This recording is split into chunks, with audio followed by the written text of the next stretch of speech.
The members of the National Dialogue Committee have begun deliberations on the submissions made by different stakeholders at the Bomas of Kenya. The 5-day retreat is expected to culminate into a report on pertinent issues in the country.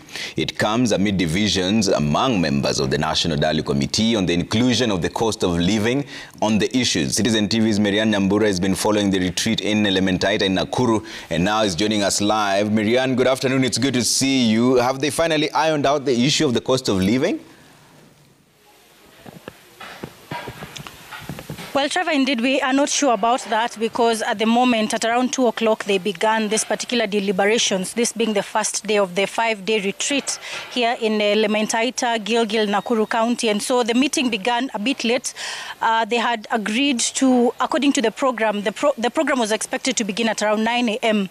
But at around 2:30, 2:15 p.m. is when the whole program began, this particular deliberations.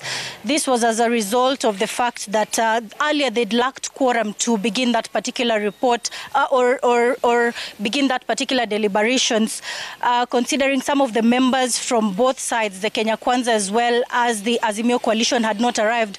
But some of the members currently that we've seen include the co-chair from the Kenya Kwanza coalition, Kimani Shungo. We've seen the co-chair from the Azimio coalition, Stephen Kalonzo Musyoka.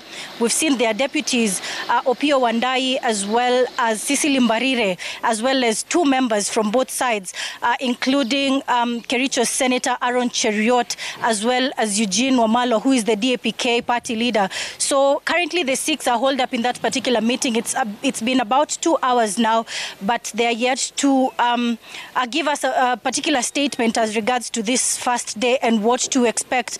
But currently we understand that earlier on they had agreed on certain issues that they deliberated on, including the reconstitution of the IEBC selection panel. That was agreed upon at the Bomas of Kenya during that particular bilateral talks that they had. They agreed to come up with an office of the opposition leader, as well as come up with an office for the Prime Cabinet Secretary. So as much as those issues were agreed upon, there key issues or thorny issues that came out, and at the moment, as this particular retreat is ongoing, as they finalize on this particular report, questions abound as to the issue of the inclusion of the cost of living, where the Azimio coalition stood firm, wanting this particular agenda included in this particular bilateral talks, but the Kenya Kwanza coalition saying that this is not the case and they would not want, or this was not agreed upon in that particular bilateral talk. So there's that particular division regarding that, as well as the issue to do with parties' fidelity. In this case, where they want to ensure that members from one particular side do not shift allegiance to the other. In this case, we saw that the Azimio actually to stop or not to attend this particular retreat.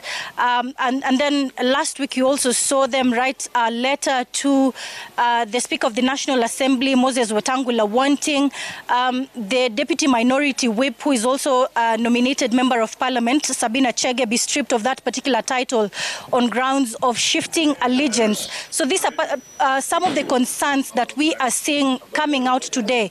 So we are just, it's just a matter of wait and see, because currently, as much as they are held up in that particular meeting, they will retreat and give a statement to the media regarding some of the deliberations, this being the first day. And we will find out from them if at all they have agreed on this particular issues, or these 2 issues, or if they have had a truce as regards to these particular issues. So for now, Trevor, it's just a matter of wait and see. Given that they were added more days, then we expect that they will have a particular report or prepare this particular report before Friday.